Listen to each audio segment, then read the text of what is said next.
Hello, my friends, and welcome back for another chapter of Lois Lowry's novel, The Giver.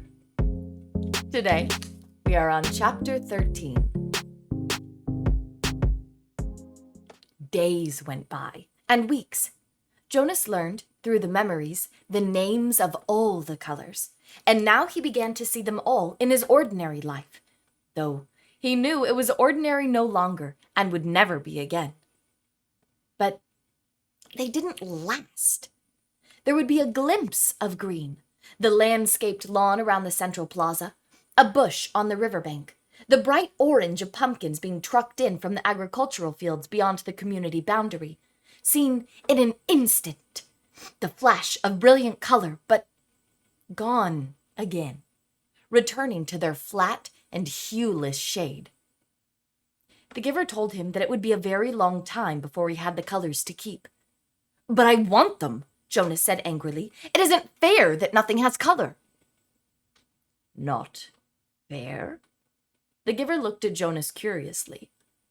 "Explain what you mean." Well, Jonas had to stop and think it through. If everything's the same, then there aren't any choices. I want to wake up in the morning and decide things, a blue tunic or a red one. He looked down at himself, at the colorless fabric of his clothing. But it's the same, always. Then he laughed a little. "I know it's not important, what you wear. It doesn't matter, but it's the choosing that's important, isn't it?" the giver asked him. Jonas nodded. "My little brother," he began, and then corrected himself. "No, that's inaccurate. He's not my brother, not really, but this new child that my family takes care of. His name's Gabriel." "Yes, I know about Gabriel." "Well, he's right at the age where he's learning so much. He grabs toys when we hold them in front of him. My father says he's learning small muscle control, and he's really cute." The giver nodded.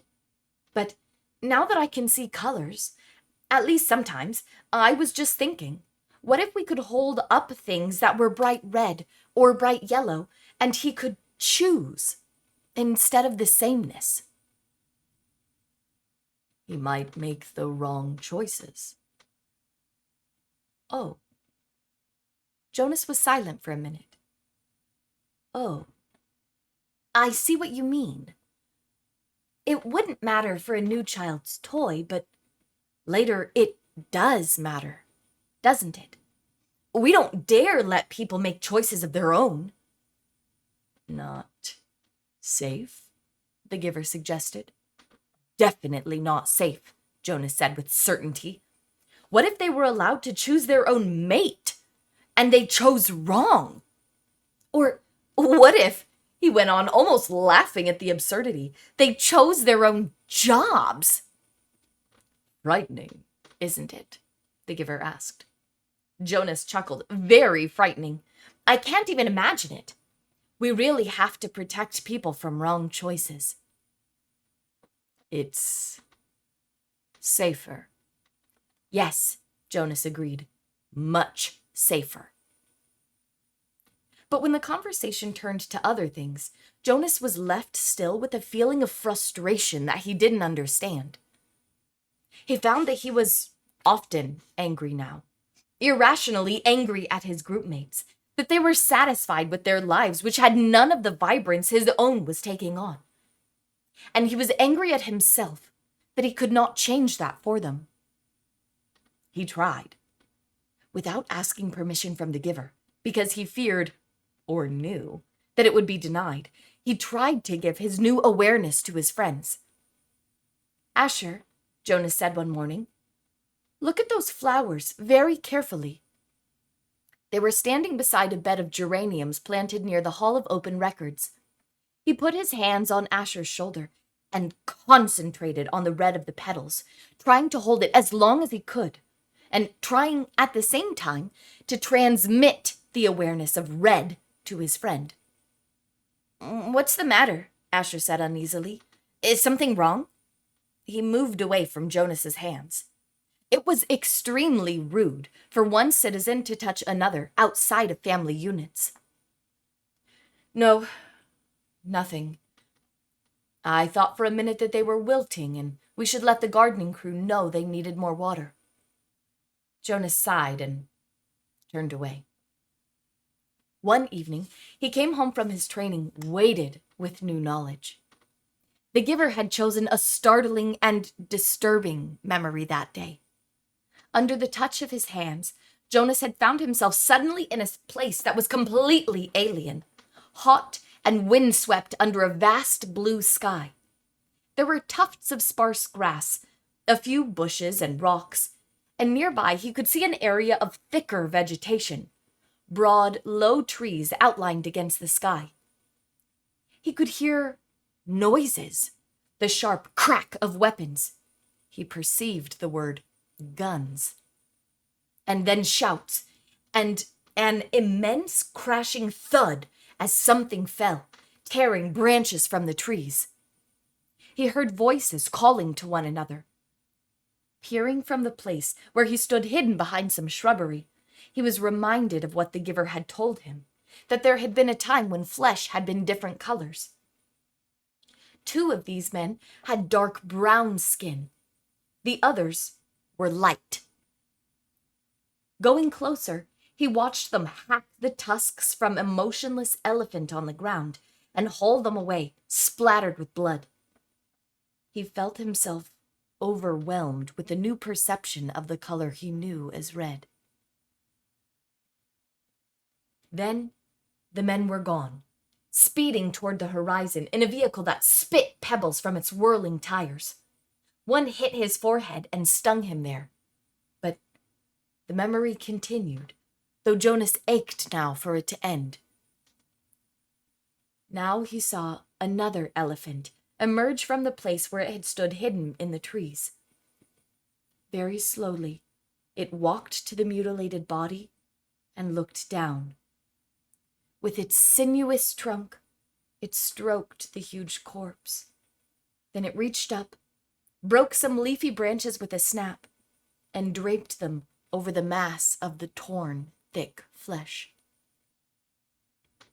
Finally, it tilted its massive head, raised its trunk, and roared into the empty landscape.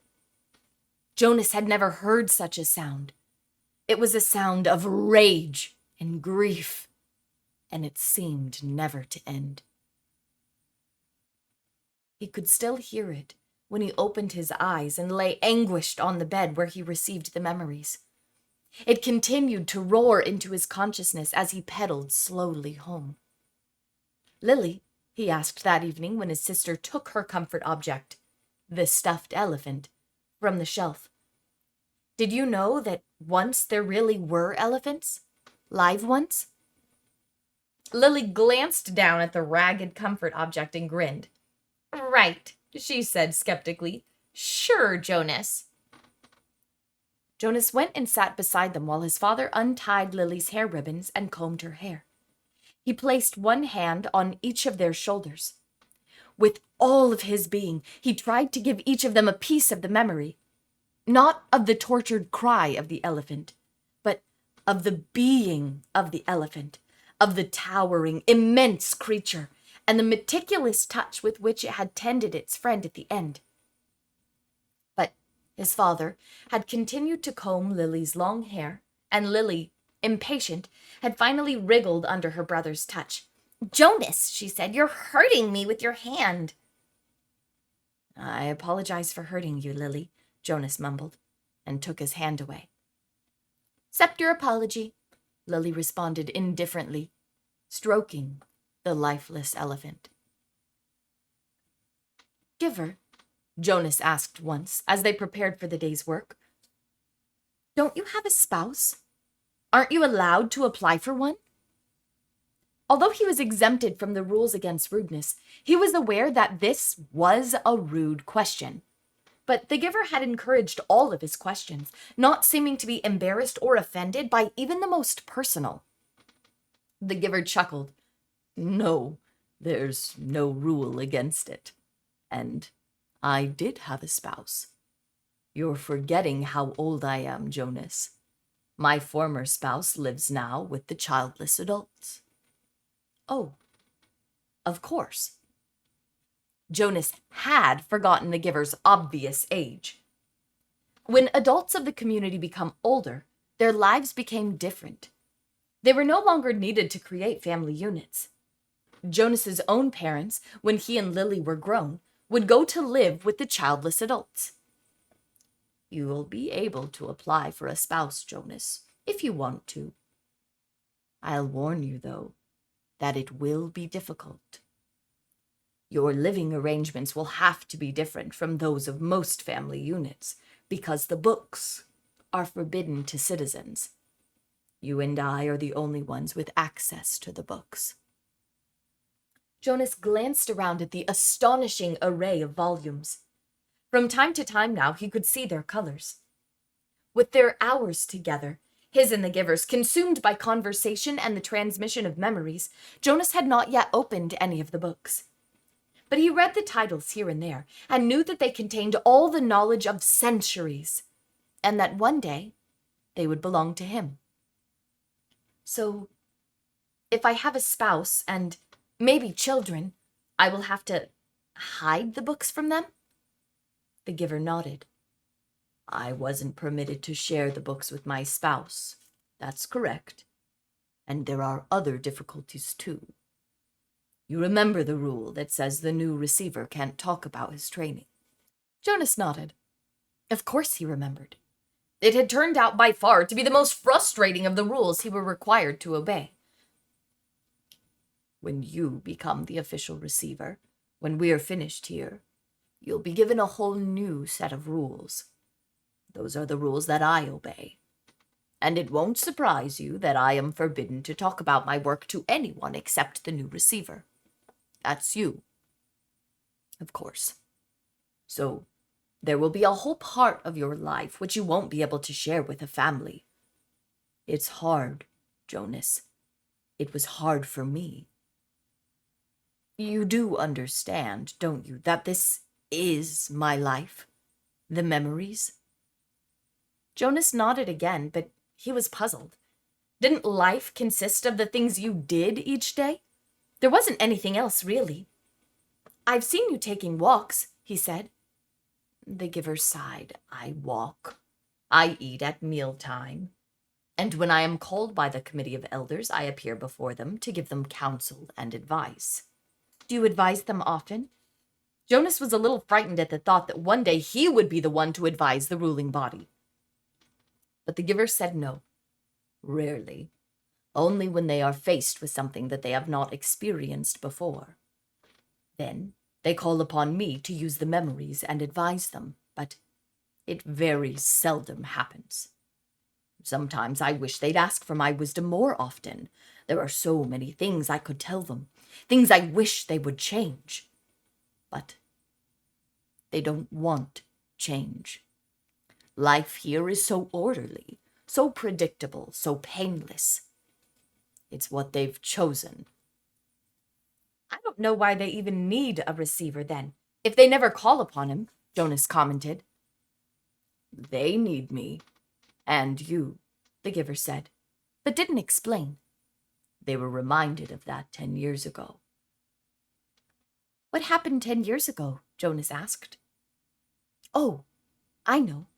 You tried to train a successor and it failed. Why? Why did that remind them? The giver smiled grimly.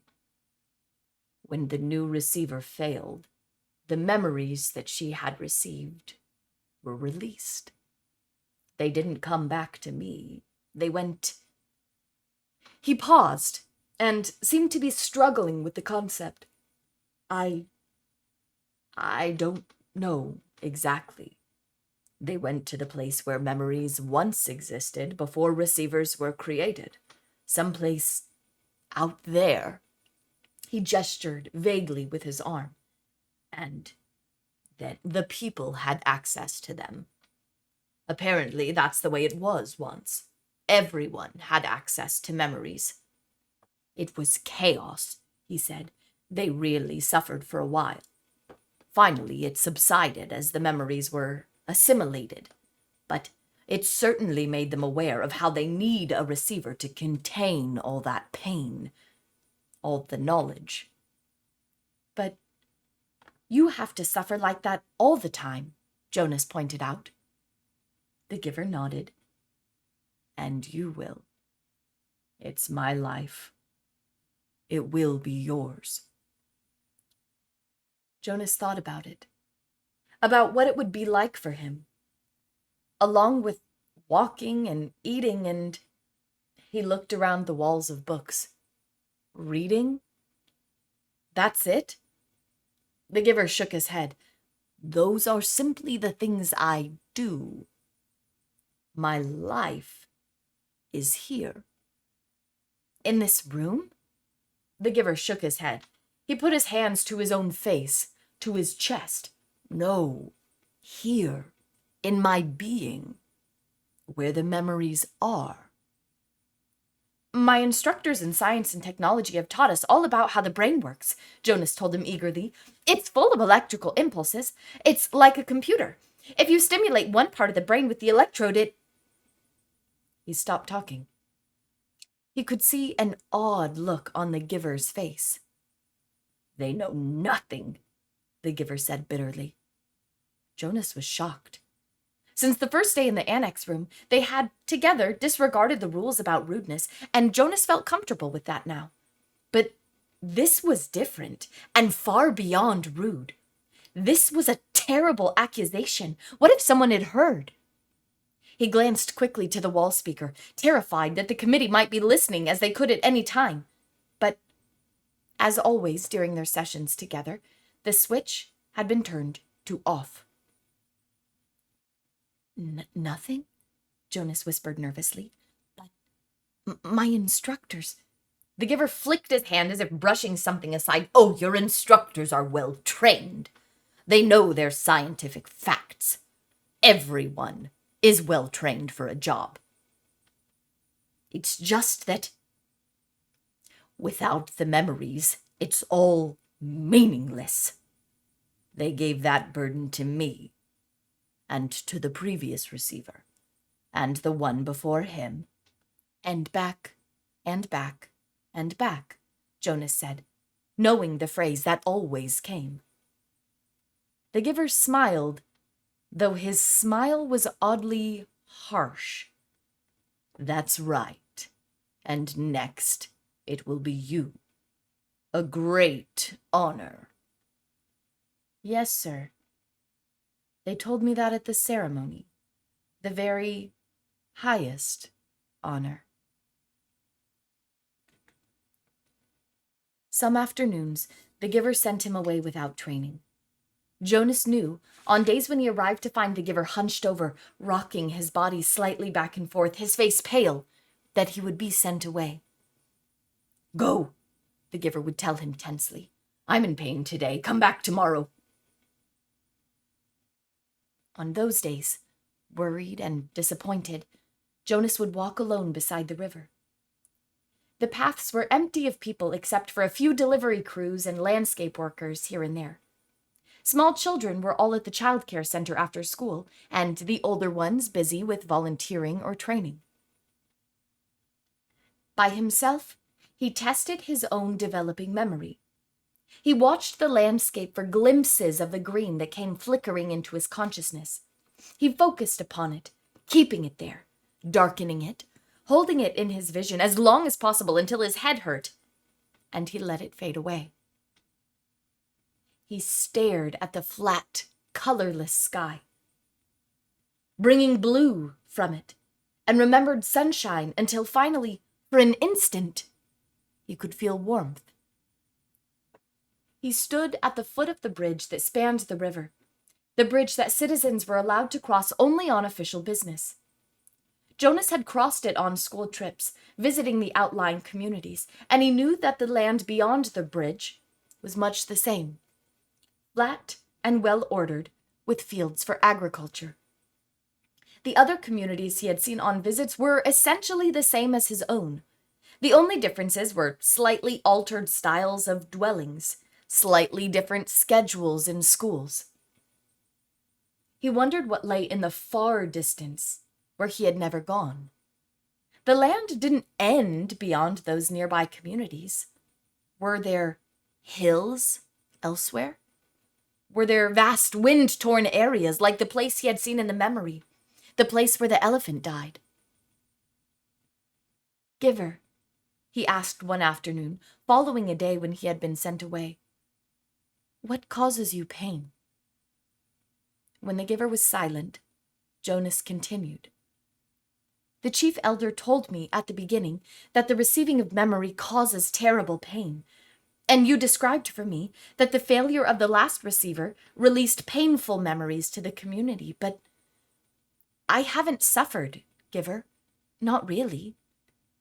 Jonas smiled. Oh, I remember the sunburn you gave me on the very first day, but that wasn't so terrible. What is it that makes you suffer so much? If you gave some of it to me, maybe your pain would be less. The giver nodded. Lie down, he said. It's time, I suppose. I can't shield you forever. You'll have to take it all on eventually.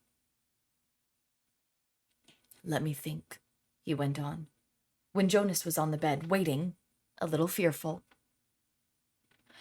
All right, the giver said after a moment. I've decided. We'll start somewhere familiar. Let's go once again to a hill and a sled. He placed his hands on Jonas's back. And that ends Chapter 13. Catch us back next time for Chapter 14.